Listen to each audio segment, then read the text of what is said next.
자리에 앉으셔서 하나님의 말씀을 보겠습니다. 하나님의 말씀은 신약성경 고린도후서 1장 3절에서부터 7절까지의 말씀입니다.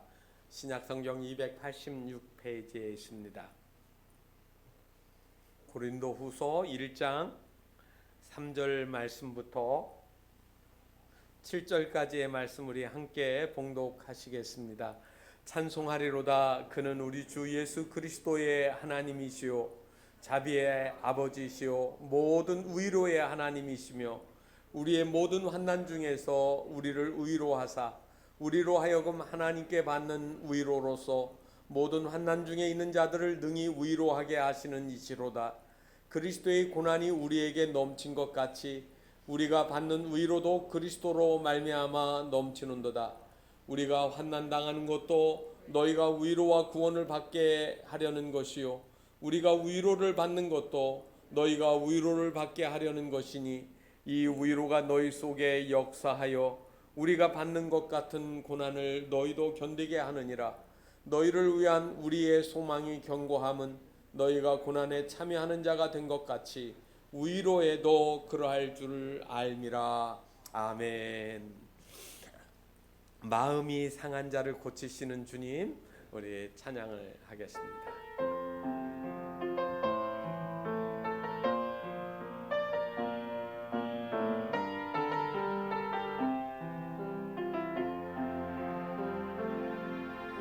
마음이 상한 자를 고치시는 주님, 하늘의 아버지 날 주관하소서.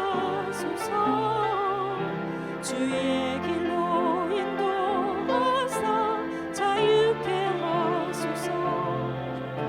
새 일을 행하사 분케 하소서. 의에 줄이고 목이 마르니 성령의 기름 부소서. 의에 줄이고 목이 마르니 내 잔을 채워 주소서. 성령으로 채우사 주 보게 하소서. 주의 임재 속에 은혜 알게 하소서. 주 뜻대로 살아가리 세상 끝날까지. 나를 빚으시사 새날 열어주소서. 의에 줄이고 목이 마르니 성령의 기름 부소서. 의에 줄이고 목이 마르니 내 잔을 채워 주소서.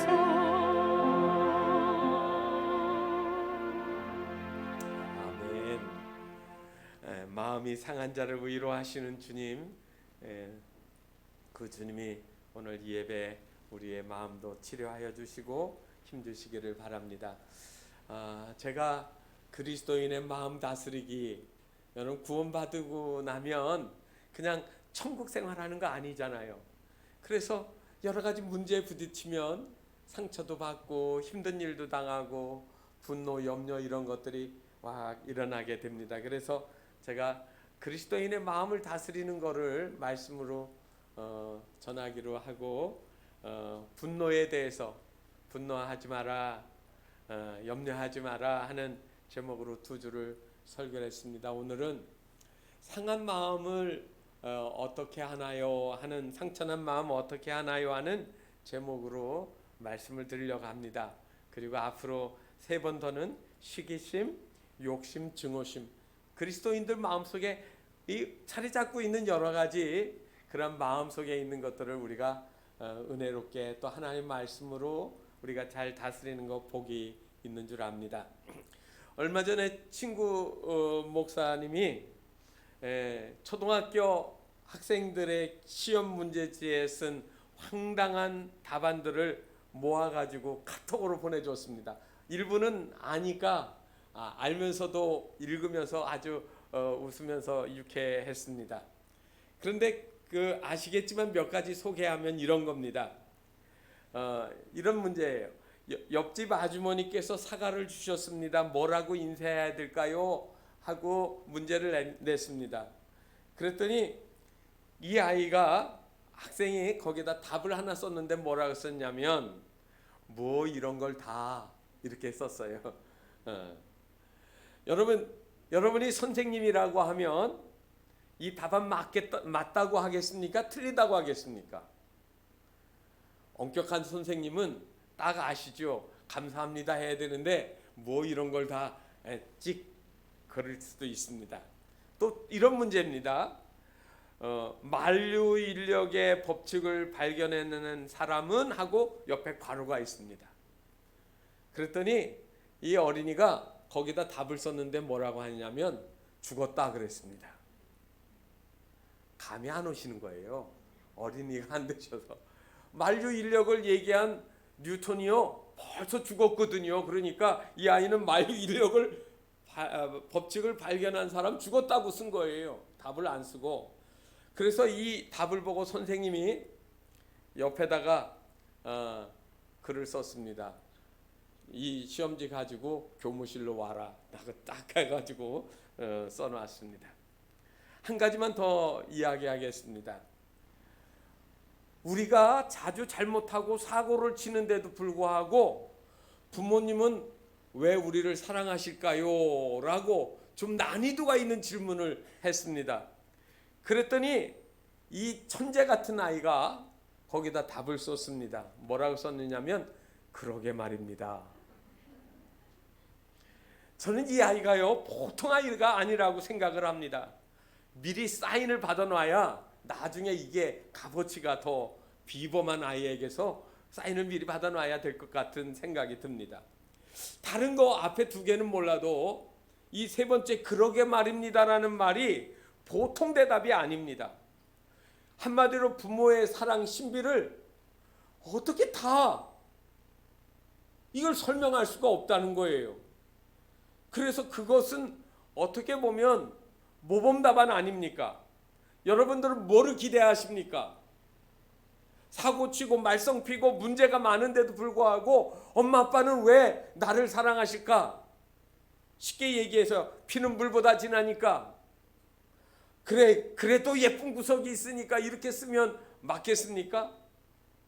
그러게 말입니다라고 하는 말은 그거를 다 어떻게 표현할 수 없다라고 하는 이 아이의 소박한 답일 수도 있습니다. 제가 오늘 설교 제목을 상처난 마음 어떻게 할까요? 라고 했는데 이거를 어떻게 설명을 할까? 제목을 잡아놓고는 고민을 많이 했습니다. 상처난 마음을 이걸 어떻게 짧은 시간에 다 설명해요. 그래서 저도 그러게 말입니다 라고 할까? 이렇게 생각도 해봤습니다. 여러분, 우리는 상처가 참 많이 있습니다. 저도 있고 여러분도 있습니다. 별것 아닌 것 같은데 툭 던진 한 말이 그냥 가슴을 아프게 해가지고 괜히 밥 먹어도 소화가 안 되는 것 같고 뭘 하고 싶은 의욕이 없어질 때도 있다는 말이죠. 엄마 아들의 대화인데 이런 대화가 있습니다. 6살 난 아들이 엄마에게 아침에 와서 얘기합니다. 엄마 나 배 아파요 그러는 거예요.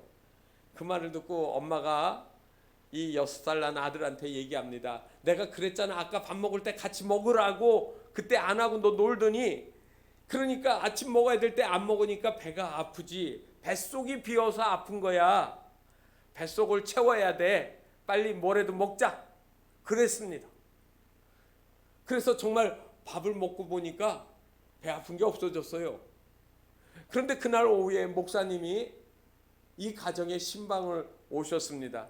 그리고 목사님이 들어오셔가지고 엄마한테 얘기하는 겁니다.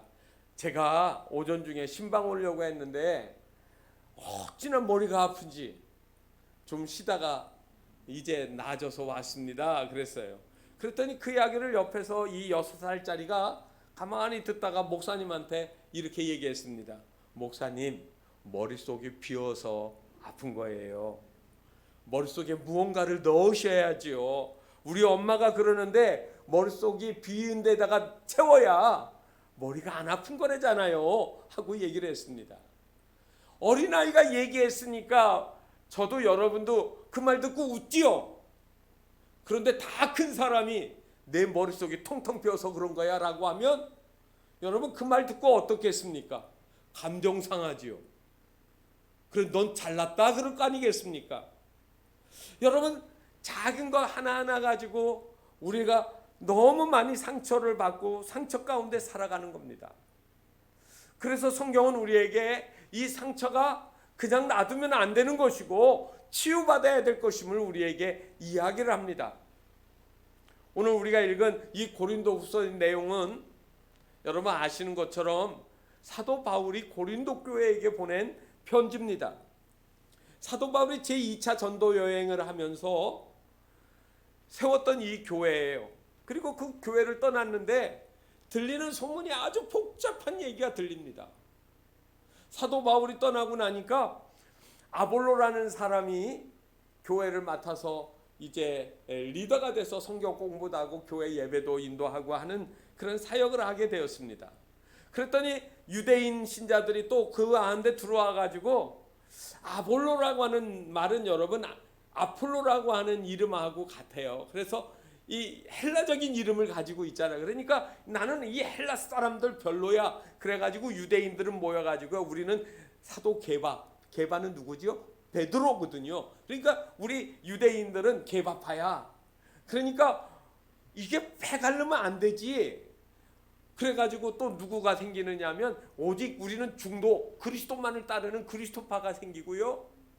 그리고 이 교회를 세웠던 그 사도 바울을 생각해서 사도 바울파가 생겨서 내 파가 보이지 않게 경쟁을 하는 거예요.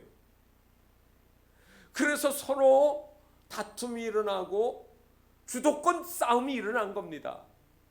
여러분 별거 아닌 거 그렇게 생각하시지만 오늘날 그런 똑같은 싸움들이 많이 일어납니다. 정치하는데 여당 야당이 그러고요. 가정에서도 엄마가 주도권 잡니 아버지가 주도권 잡니 뭐 이런 거 형제들끼리는 누가 더 뛰어나니 학교 가면 누가 공부 더 잘하고 모범생이니 이런 이야기들을 우리가 많이 하지 않습니까? 그래서 여러분 이러한 것들은 필연적으로 경쟁을 가져옵니다. 고린도 교회는 잘 아시는 것처럼 아테네에 버금갈 만큼 큰 도시예요. 신전들도 화려한 신전도 많고 항구를 옆에 두고 있어서 무역 거래를 하다 보니까 경제적으로도 풍요하고요. 너무나도 세상적으로 보면 부러울 것이 없지만은 그 사람들의 마음속은 누더기와 같이 상처로 가득 차 있었습니다. 세상 사람들은 싸우고 나서도 나중에 술 한잔 먹으면서 툭툭 털면 털린다고 하는데 그런데 이 교회 싸움은 그런 게 아니에요. 교인들은요 신앙과 이념 그런 거로 무장이 되어 있습니다. 그래서 이념 간의 전쟁은 이거는 죽어야 끝이 나는 거잖아요. 그래서 수많은 종교 전쟁이 그런 거 아닙니까? 오늘날에도 중동에서 무슬림들과 기독교 또 요즘엔 또 아프리카에서 그렇게 많이 기독교를 박해합니다. 예수 믿는 학살하고 교회 안에다 몰아놓고 폭탄 터뜨리기도 하고요. 그래서 신앙을 가진다고 하는 것들은 서로 다름에 대해서 서로와 그냥 상처 죽이고 하는 일들이 많습니다. 모양은 다르지만 이 고린도 교회도 역시 그러한 모습들을 가지고 있습니다. 그래서 사도 바울은 이 고린도 교회에 대해서 이 상처 주는 소모적인 전쟁을 교회 내에서 끝이라고 하는 이야기를 하고 싶었습니다. 그래서 이 문제들을 가지고 지금 편지를 쓰면서 이 첫 번째 서두에 위로의 하나님 또 다른 말로 하면 상처난 것을 치유해 주시는 하나님에 대해서 이야기를 하고 있습니다. 사실 여러분 상처난 마음을 가진 사람은 여기저기 너무나 많이 있습니다. 성경책을 열어보면 상처받은 사람들이 상처 주는 이야기가 가득 나와 있습니다. 창세기의 가인 이야기를 보십시오. 가인은 하나님이 동생 아벨의 제사는 받고 자기의 제사를 받지 않는 것에 대해서 마음이 불편했습니다. 그래서 그 마음에 불편하고 상처난 그 마음을 하나님께 대한 그거를 누구한테 풀었느냐면 동생한테 푼 거예요. 하나님한테 불만하고 있어요. 하나님을 원망하고 있어요. 그래서 하나님께 대한 거를 하나님께 직접 못 푸니까 동생 아벨한테 풀었습니다. 동생이 들에 있을 때 슬그머니 가서 큰 돌을 들어가고 동생의 머리를 쳐가지고 죽여버렸습니다. 또 그 다음에 성경을 보면 노아의 이야기가 나옵니다. 노아가 방주를 잘 짓고 그리고 대홍수 위에 배에서 나와가지고 방주에서 나와서 그리고 농사를 짓기 시작했습니다. 그때 농사를 지어서 한 게 뭐냐면 포도원을 만든 거죠. 그리고 이제는 너무나도 외롭고 지치고 나이도 든 이 연로한 노아가 포도원에 나온 그 열매를 즙을 짜서 발효해서 포도주를 만들었을 텐데 그거를 많이 먹고 권하여 먹고 취했습니다. 그래서 덥기도 하고 그러니까 자기 텐트 안에서 옷을 홀랑 벗고 벌거벗은 채로 낮잠을 즐기고 있습니다. 그런데 아들 중에 함이라는 녀석이 그 텐트 안에 들어왔습니다. 아버지 장막에 아버지 방에 들어온 거예요. 그러고 보니까 아버지가 흉하게 벌거벗고 대낮에 대자로 술에 취해가지고 누워있어요. 그래서 그거를 아주 상세히 관찰하면서 우리 아버지도 별 볼 일 없네. 이 아버지가 어쩌면 저럴 수 있을까 하고 조롱하듯이 하고 나와서 그 형제들에게 얘기합니다. 우리 아버지 정말 웃긴다. 아버지가 술에 취해가지고 벌거벗고 있네. 그러면서 이야기를 했습니다. 그래서 아시는 것처럼 셈과 야벳은 그 아버지 장막에 뒷걸음질 들어가서 덮을 것으로 덮어드리고 그리고 아버지의 수치를 감췄습니다. 그런데 여러분, 이 일로 인해 가지고 누가 상처를 입었습니까? 자식 때문에 아버지가 상처를 입은 거예요. 아버지가 아들한테 받은 상처가 있는 거예요. 그래서 세 아들을 놓고 축복을 하는데 셈하고 야벳은 축복을 하고 이 함에 대해서는 저주하듯이 하지 않습니까? 여러분 어떻게 하면 좋겠습니까? 아버지가 아들 때문에 상처를 받았다니까요. 딸들은 잘 몰라요. 자식들이 기대한 만큼 안 하고 아버지의 허물을 용납하지 않을 때 부모의 마음에도 상처가 된다는 건 모르는 거죠. 아버지는 완벽해야 되고 틀림없을 거라고요. 그런 아버지 세상에 없고 그런 어머니 없어요. 그런데 분명한 것은 부모는 자식을 넘치도록 아낌없이 사랑하고 있는 거예요. 그 사랑의 표현의 방법이 때로는 어색하고 때로는 좀 거칠기는 하지만 그 마음이 달라질 수 있습니까? 그런데 노아는 이 함이 한 것 때문에 너무 상처를 받아서 그만 이 함에 대해서는 거의 저주에 가까운 이야기를 했습니다. 내 형, 내 동생을 섬기는 자가 될 거라고 하는 이야기죠. 그 다음에 이제 요셉의 이야기를 여러분 아십니다. 요셉은 꿈꾸는 소년이었어요. 그래가지고 해와 달과 별들이 막 자기에게 절하는 거, 그 다음에 형님들이 거둔 볕단이 자기가 묶은 볕단에다가 절하는 그런 꿈들의 얘기를 하잖아요. 꿈쟁이에요, 꿈쟁이. 그런데 저는 좋아서 꿈을 얘기를 하지만 그래도 막내거든요. 그래가지고 형들의 마음을 아프게 하는 거예요. 막내가 형님들 앞으로 나한테 다 꼼짝 못할 줄 알아. 준우 너 그렇게 하면 안 돼. 형들 말 잘 들어야 돼. 그죠? 그래서 이거를 얘기하니까 상처를 받은 거예요. 상처를 받은 거예요. 아시는 것처럼 형님들이 양을 치러 나갔을 때 아버지가 심부름 보냈더니 형님을 찾아갔던 이 요셉이 없어졌습니다. 어떻게 했어요? 형님들이 죽이려고 했어요. 그러다가 타협을 해가지고 미디안 상인들한테 팔아버렸습니다.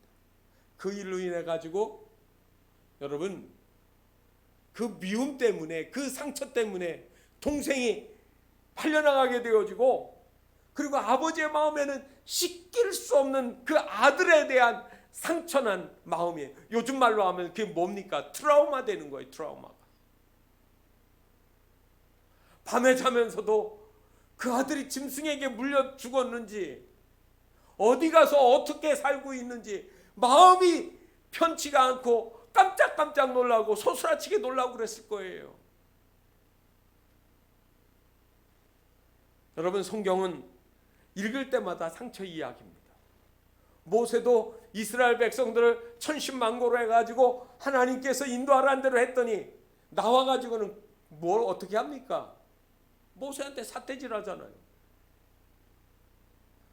마치 여러분, 우리 하는 말로 물에 빠진 사람 건져놨더니 내 보따리 내놓으라고 하는 거와 똑같아요.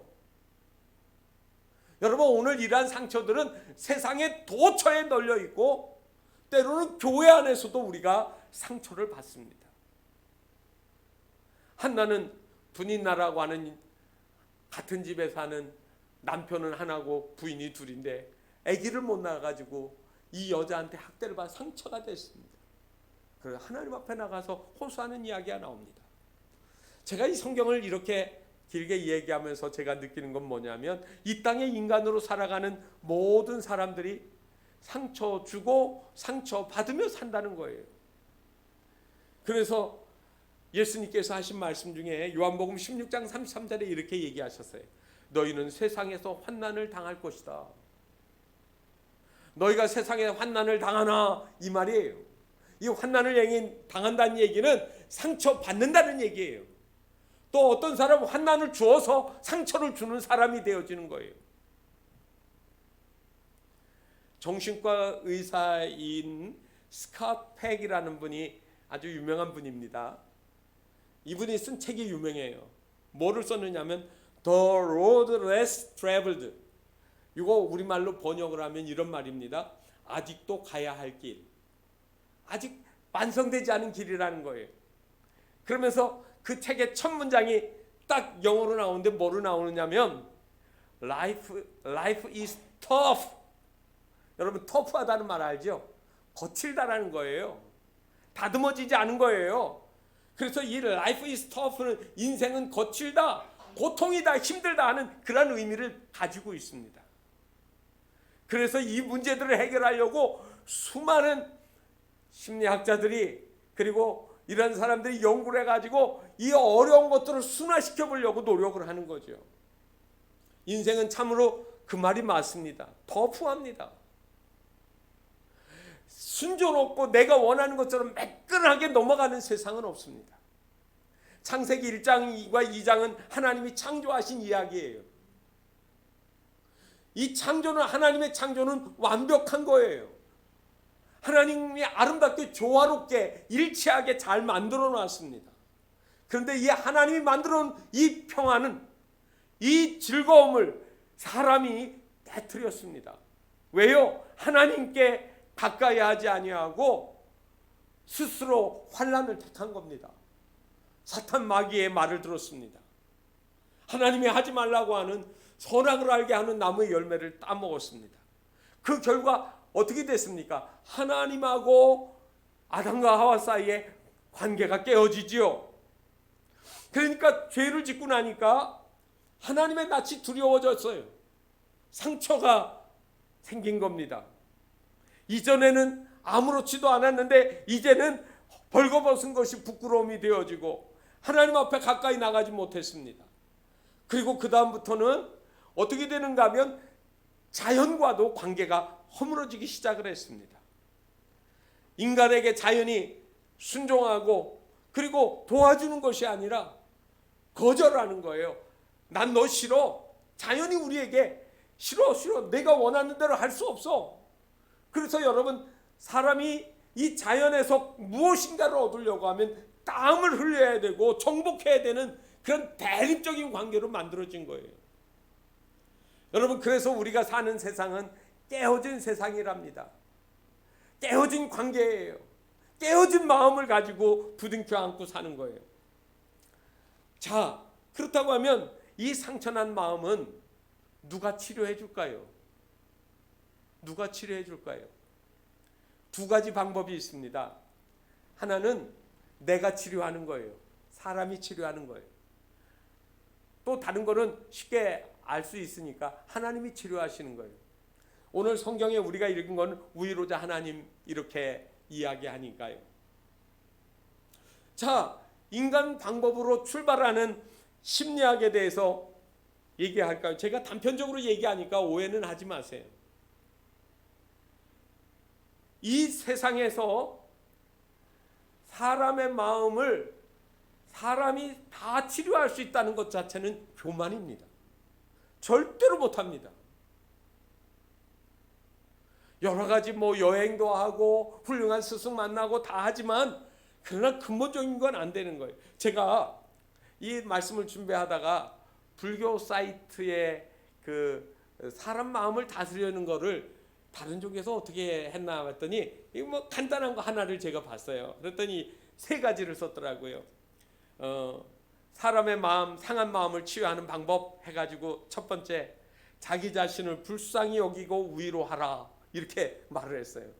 야, 아무개 너 참 불쌍하구나. 그때 그 상처를 받아 얼마나 힘들고 괴로웠니? 안타깝구나. 하지만 이미 과거는 사라진 것이니까 꿈과 같이 허망하단다. 잊어버려라. 미래가 중요하지. 지금 하는 일에 열심히 집중하면 과거는 저절로 잊어지는 거야. 힘내라. 아무개 화이팅. 이게 첫 번째예요. 두 번째는 과거 생각을 알아채리고 끊어버려라. 이 생각은 과거다. 과거는 이미 사라진 거지. 내가 생각만 멈추면 과거는 존재하지 않아. 괴로움도 없단다. 그러니 생각을 멈춰라. 그 나쁜 감정을 생각하지 않으면 돼. 그런데 자꾸 생각나는 거려.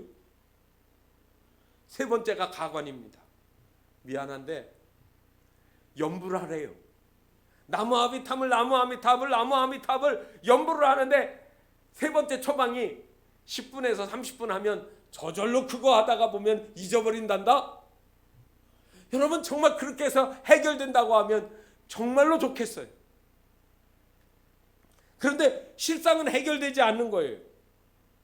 며칠 몇 날을 그냥 몸부림치고 뒤척이면서도 해결이 안 되는 문제들이 많잖아요. 여러분, 왜 해결 안 되는지 이야기해 드릴까요? 인간 이해에 접근해서 못하고 있는 것들이 있습니다. 그게 뭐냐면, 사람을 하나님이 창조하실 때 어떻게 창조하셨지요? 흙으로 사람을 빚었어요. 그 다음에 그 코에다가 생기를 불어넣어 생명이 있는 존재가 되게 했다 그랬습니다. 제가 오늘 주보 주일 예배 그 밑에다가 커트를 하나 넣었습니다. 그 글씨가 조금 작고 그림 작지만 보일 거예요. 거기 보면 가운데에다가 body, 그렇게 해놓고 위에 마인드, 밑에 소울 이렇게 써놨습니다. 그게 사람 마음이에요. 사람의 구성이 그렇게 되어 있어요. 바디는 몸이고 마인드는 생각이고 마음이고요. 소울은 영이라는 거예요. 그런데 이거를 성경에서 사도 바울은 어떻게 얘기하냐면 flesh, 그 다음에 soul, spirit 이렇게 얘기했습니다. 마인드하고 소울을 같이 이야기한 거죠.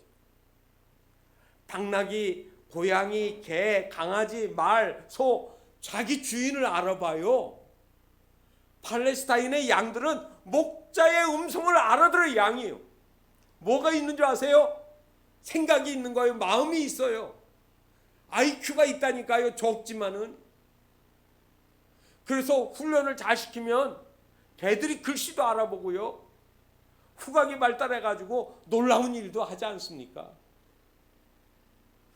그런데 여러분, 문제는 뭐냐면 동물들에게는 없는 게 있어요. 그게 뭐냐면 여기서 말하고 있는 그림으로는 소울이고 제가 드리는 말로는 스피릿이에요. 영이에요. 그런데 혼만 있으면 혼은요 소멸되어져요. 죽으면. 그래서 소나 말이나 양이나 개나 고양이나 죽으면 그것으로 끝이에요. 혼은 소멸되는 거예요. 그런데 이 혼이 이 영과 결합되어 있으면 절대로 없어지지 않습니다. 왜요? 하나님께로부터 왔으니까. 그래서 우리 인생이 끝날 때 우리가 다시 하나님께로 돌아간다라고 이야기하잖아요. 이 육체 가지고 가는 게 아니에요. 영혼이 먼저 가요. 그 다음에 주께서 다시 오실 때 여러분 신령한 몸으로 변화되어진다고요. 피규어, 형체가 있는 거예요. 폼이 갖춰지는 거죠. 그런데 그 갖춰지는 거는 여러분들이 성형수술하고 뭐를 만들고 막 해가지고 멋지게 만든다고 하지만 그거 비교도 안 되는 얘기예요. 하나님이 만들어준 신령한 몸은요, 우리가 지금 가지고 있는 이 몸은 저리 가라예요. 비교할 수가 없어요. 저는 몰라요. 그런데 조금 성경을 통해서 알 수 있어요. 예수님이 부활하시고 난 후에 제자들에게 보여주셨잖아요. 그런데 그 부활하신 주님이 엠마오스 제자들하고 식사하신 얘기가 나와요.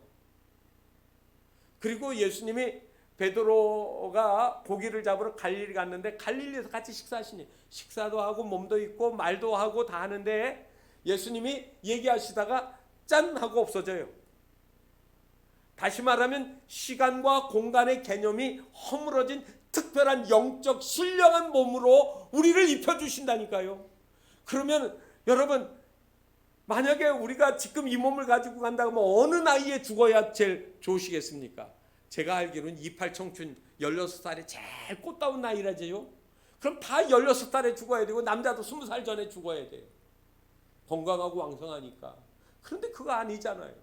왜 자꾸 이 몸에다가 연연하는지 모르겠어요. 몸보다 더 중요한 게 뭐예요? 영혼이에요. 그래서 성경은 보면 상가 육체의 목숨을 끊는 것만 두려워하지 말고 영혼을 친히 멸하시는 일을 두려워하라고 우리에게 말씀하시는 거거든요. 우리의 다루는 문제는요, 육체의 문제가 아니에요. 이 육체는 내가 가지고 있는 마음이 조정을 하는데 이 마음은 또 뭐가 조정하는 줄 아세요? 영이 조정을 해요. 그래서 하나님의 성령이라는 말은 거룩하신 하나님의 영을 가리키는데 성령이신 하나님이 우리의 마음과 이렇게 결합을 해서 내 마음을 지배하면 내 마음속의 주인이 되시면 어떻게 살아갈까요? 거룩하게 살기 시작해요. 그런데 그 마음속에 하나님을 거역하고 마귀를 받아들여요. 마치 하와하고 마지막에 아담이 그 사탄 뱀의 유혹을 그 마음속에 받아들여서 그대로 실천했더니 어떻게 돼요? 그 마음이 지옥이 되잖아요. 그러니까 여러분, 이런 접근입니다. 단순히 우리가 세상적인 심리학을 가지고 상담을 하는 기법을 가지고 하는 건 도움이 돼요. 제가 필요 없다는 얘기예요. 그렇게 하셔야 돼요. 어떤 건 그렇게 하셔야 돼요. 그런데 분명한 거는 하나님께로부터 치유받지 않으면 영원히 치료 못 받는 것들이 있어요.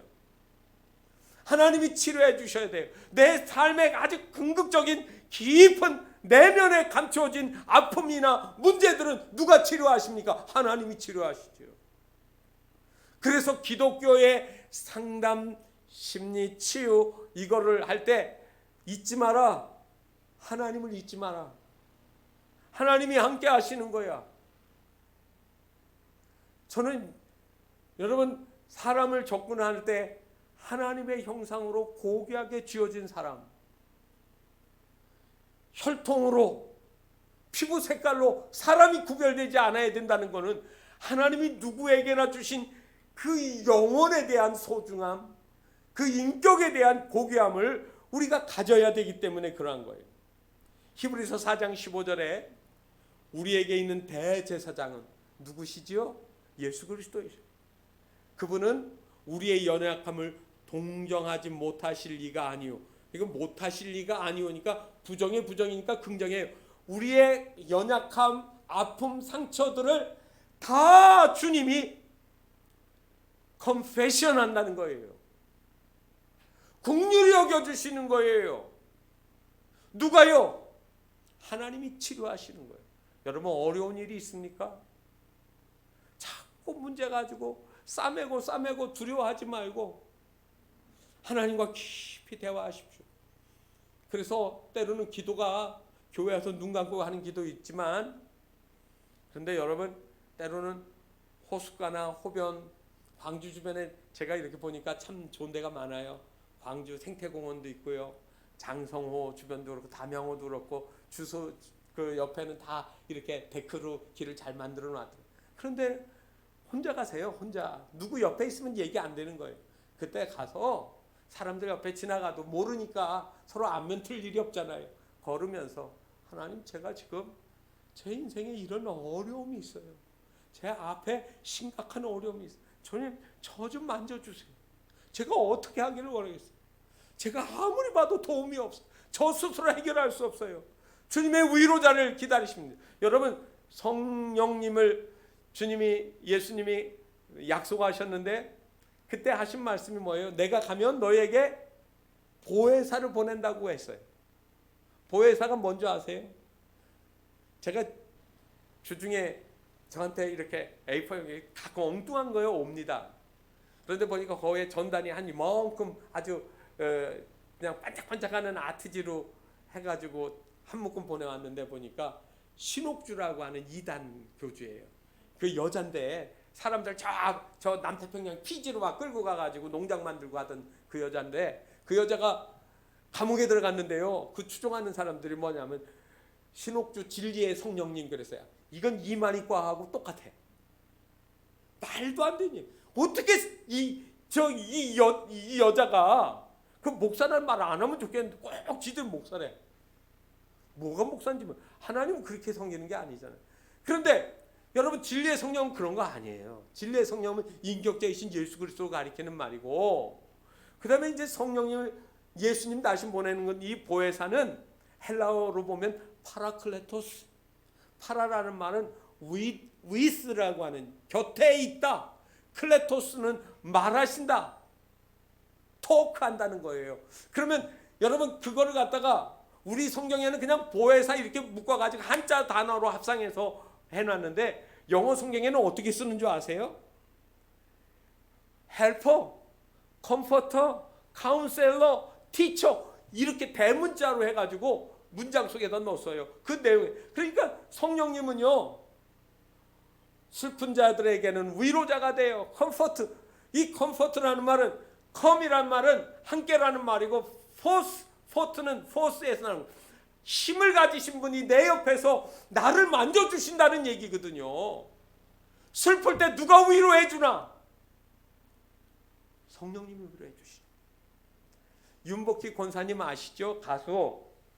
젊을 때 미니스커트 입고 우리 땅에 미국에서 들어와가지고 미8군 쇼무대를 하면서 아주 이름을 알렸던 분인데, 아주 나이가 드시면서 신앙이 깊이 들어가셨어요. 그러면서 그분이 불렀던 노래 중에 여러분이라는 노래가 있습니다. 여러분. 그런데 그 여러분은 그냥 모르는 사람이 그냥 불면 그냥 노래로만 아는데, 그 가사의 내용, 그분이 권사님이 그렇게 얘기했어요. 그 여러분한테 내가 이 노래를 부를 때 이 노래는 내가 믿는 예수 그리스도를 소개하고 싶은 마음이라고요. 가사 내용이 이런 겁니다. 내가 만약 괴로울 때면 내가 위로해 줄게. 내가 만약 서러울 때면 내가 눈물이 되리. 어두운 밤 험한 길 걸어갈 때 내가 너의 등불이 되리. 허전하고 쓸쓸할 때 내가 너의 벗되리라. 나는 너의 영원한 형제야. 나는 너의 친구야. 나는 너의 영원한 노래야. 나는 너의 기쁨이야. 이렇게 써놨어요. 이 노래 부르면서 그 윤복희 권사님이 자기 노래 인생을 예수 그리스도로 소개해주고 싶은 거예요. 어두운 밤 험한 길 걸어갈 때 내가 너의 등불이 되리. 허전하고 쓸쓸할 때 내가 너의 벗되리. 그 노래 부를 때요, 마지막에요, 음악이 딱 끊어집니다. 그리고요, 나직히 독백처럼 이야기를 합니다. 내가 만약 외로울 때면 누가 나를 위로해 주지? 그렇게 해놓고 한숨 쉬고 또 이렇게 얘기합니다. 바로 여러분, 나는 너의 영원한 형제야.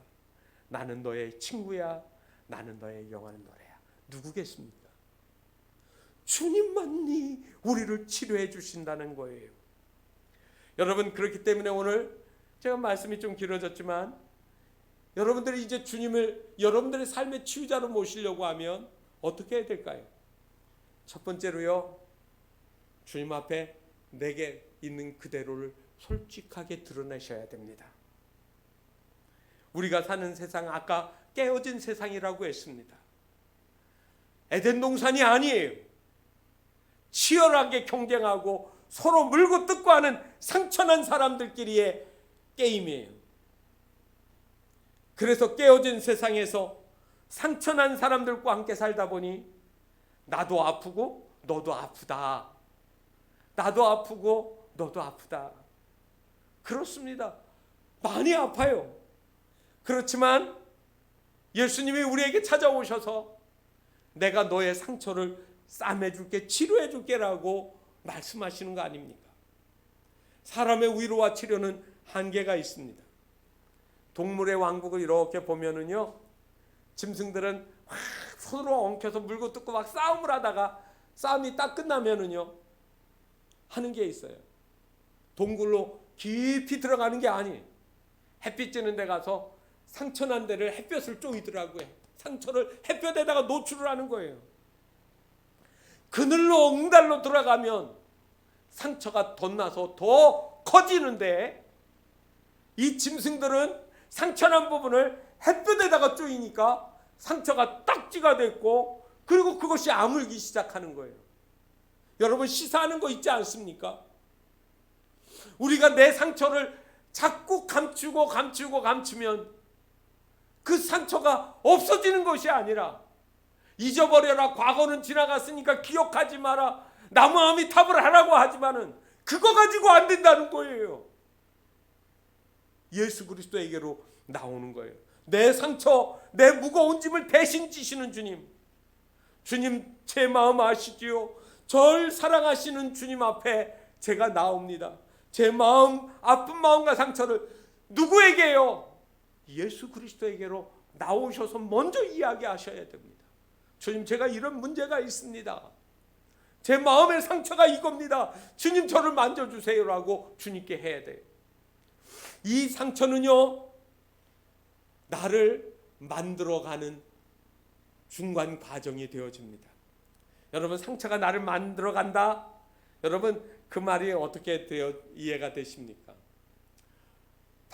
밝고 긍정적인 자아를 가진 사람은 상처를 비교적 덜 받습니다.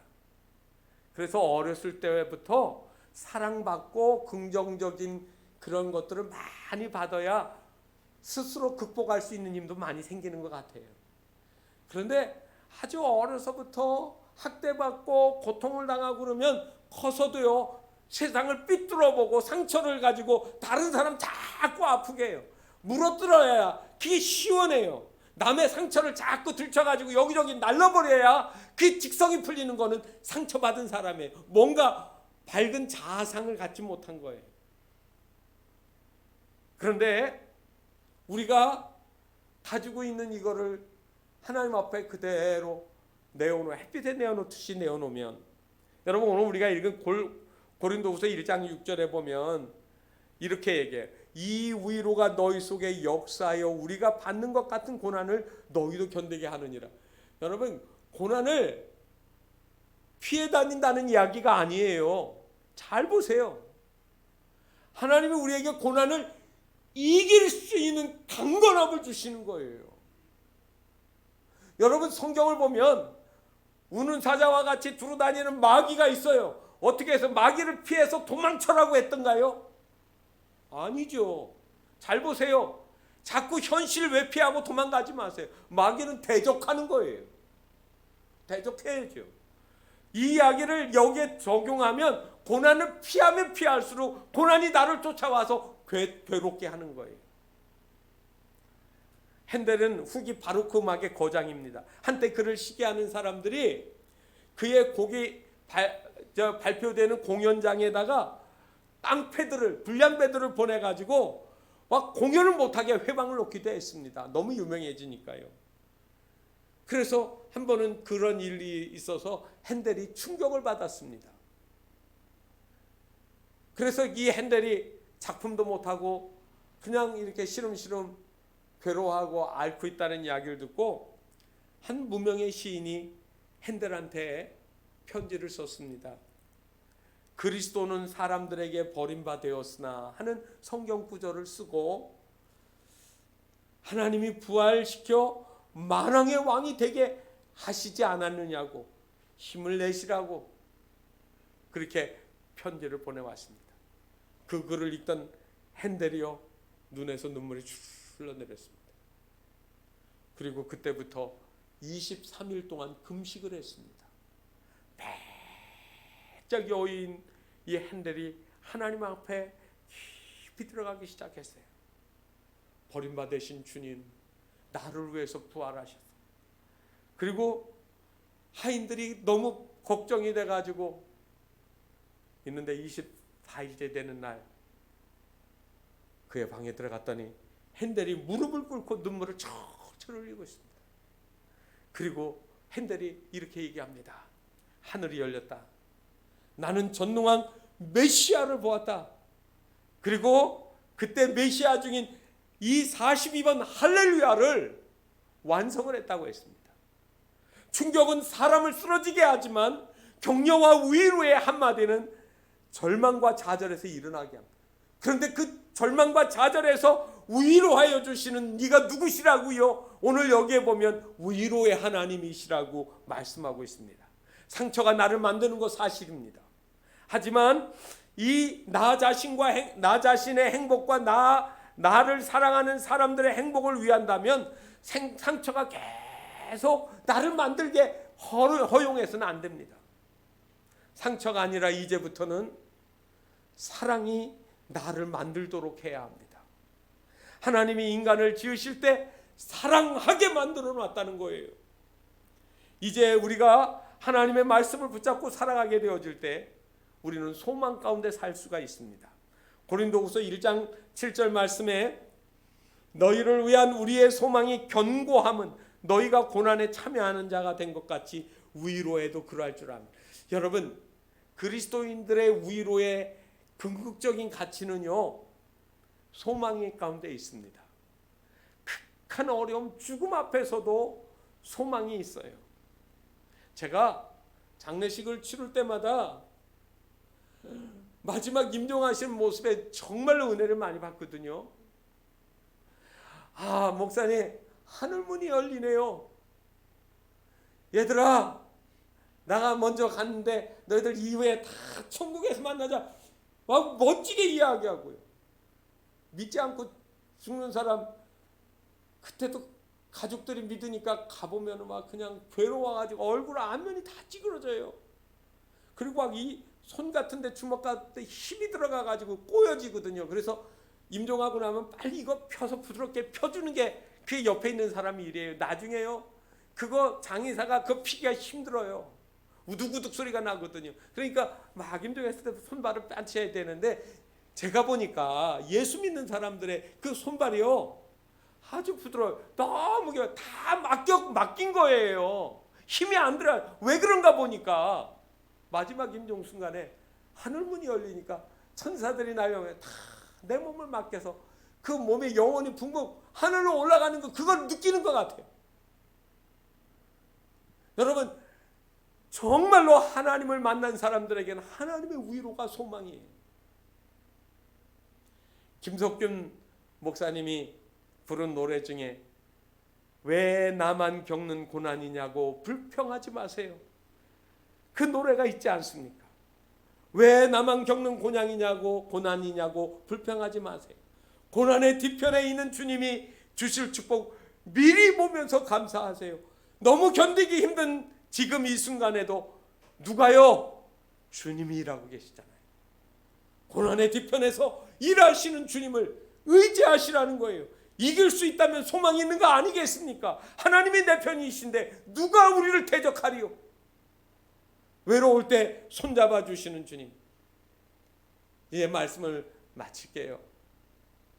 전에 제가 한번 그 사진을 보여드린 기억이 있습니다. 빌리 그레함 목사님의 사모님이신 분이 루스 벨 그레함 여사예요. 벌써 10몇 년 전에 돌아가셨는데 노스캐롤라이나주에 가면 샬롯이 있는데 제가 빌리 그레함 센터 가봤거든요. 그런데 거기에 가면 루스 벨 그레함 사모님 묘비상에 우리는 이렇게 세워놨는데 그 사모님 거는 넓은 평평한 돌을 이렇게 바닥에 딱 얹어놓고 주변에 꽃으로 장식을 했어요. 그런데 거기에 한자로 의, 아버지가 중국 선교사이셨어요. 그래서 한자로 의자를 이렇게 양자 밑에다가 자아자를 이렇게 의라고 이제 설명을 했겠지요. 그러니까 하나님이 양 같은 나를 의롭다고 하셔서 양으로 사랑해 주셔서 내가 의로워졌다 하는 그 의미를 한자로 쓰게 해놓고 거기다가 그 바로 밑에다는 루스벨 그레함이라고 이름 쓰고 몇 년부터 몇 년까지 써놨어요. 그리고 밑에다가 문자 썼는데 End of construction. 여러분 공사장에 가면 많이 있어요. 도로 이렇게 공사장 같은 데 보면 공사 중 이렇게 써놓잖아요. 근데 그거 딱 끝나면 End of construction 하고 그 밑에 썼어요. Thank you for your patience. 잘 이 공사하는 동안 참아주셔서 감사합니다. 공사 현장에서 많이 보는 이야기인데 그거를 자기 묘비에다 썼어요. 내가 하나님의 사람으로 만들어지는 동안 주님이 나를 붙들어 주셨고 지켜주셨고 여기까지 맞아주셨다. 주님 너무 감사하다. 여러분 상처가 치유된 사람의 아름다운 모습이 아니겠습니까?